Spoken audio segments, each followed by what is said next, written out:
Hey Clubhouse, Erin here. We are now on Ko-Fi, a support platform where you can help us grow while gaining access to exciting new storytime adventures like never before. Head to ko-fi.com and search Hippo Campus Clubhouse in the Explore tab, where you'll find multiple ways to offer support, from one-time donations to choosing one of 4 membership options, all of which allow you even more access to both me and the Clubhouse, with special ways of saying thank you, including a personal shout-out to you right here on the podcast. Whether you're a monthly member, a one-time contributor, following us on Instagram, or simply love tuning in and sharing our story time with friends, we are so thankful for your support. Now, on to the show.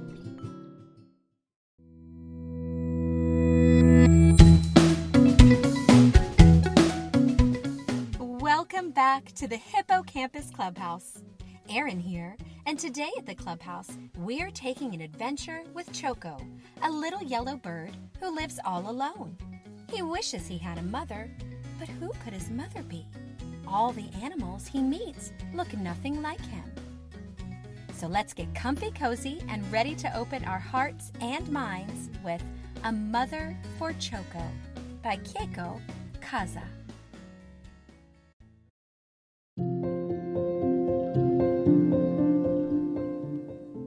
A Mother for Choco by Keiko, Kasza. Choco was a little bird who lived all alone. He wished he had a mother, but who could his mother be? One day, he set off to find her. First, Choco met Mrs. Giraffe. "Oh, Mrs. Giraffe," he cried, "you are yellow just like me. Are you my mother?"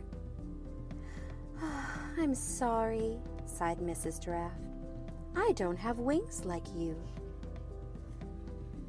Next, Choco met Mrs. Penguin. "Oh, Mrs. Penguin," he cried, "you have wings just like me. Are you my mother?"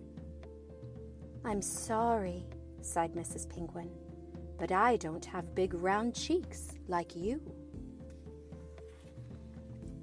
Then Choco met Mrs. Walrus.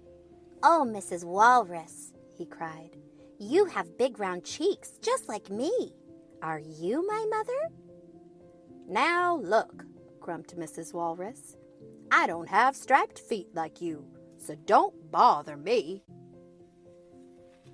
No matter where Choco searched, he couldn't find a mother who looked just like him. When Choco saw Mrs. Bear picking apples, he knew she couldn't be his mother. Mrs. Bear didn't look like him at all. Choco was so sad he wanted to cry. Mommy, Mommy, I need a mommy. Mrs. Bear came running to see what was the matter. As she listened to Choco's story, she sighed. Oh dear, if you had a mommy, what would she do? "Oh, I'm sure she would hold me," sobbed Choco. Like this? Asked Mrs. Bear, and she held Choco very tight. "Yes, and I'm sure she would kiss me too," Choco said. Like this? Asked Mrs. Bear, and she lifted Choco and gave him a big kiss. "Yes, and I'm sure she would sing and dance with me to cheer me up," said Choco. Like this? Asked Mrs. Bear, and they sang and danced together. When they stopped to rest, Mrs. Bear turned to Choco and said, Choco, maybe I could be your mother. "You?" Choco cried.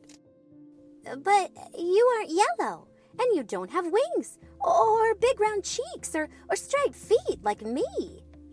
My goodness, said Mrs. Bear. That would make me look very funny. Choco thought it would be funny too. Well, said Mrs. Bear. "My other children are waiting for me at home. Why don't you join us for apple pie, Choco?" Apple pie sounded wonderful to Choco, so off they went. When they arrived, Mrs. Bear's other children rushed out to greet her. "Choco," said Mrs. Bear, "meet Hippie, Allie, and Piggy. I am their mother, too." The sweet smell of apple pie and the sound of laughter soon filled Mrs. Bear's home. After their delicious treat, Mrs. Bear gave all of her children a big, warm bear hug, and Choco was very happy that his new mommy looked just the way she did.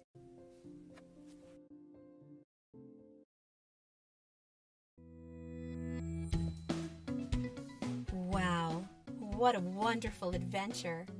I especially liked that Choco learned that a mommy doesn't have to look just like you to love you all the same. I hope you enjoyed A Mother for Choco by Keiko Kasza as much as we did, and maybe even learned something new to share with those in your world. Thanks for joining us for Storytime, and if you're new to the Clubhouse, be sure to click subscribe and visit hippocampusclubhouse.com for more stories, resources to diversify your family's library, and more. Until next time, be sure to tell your story with an open heart while listening to others with an open mind.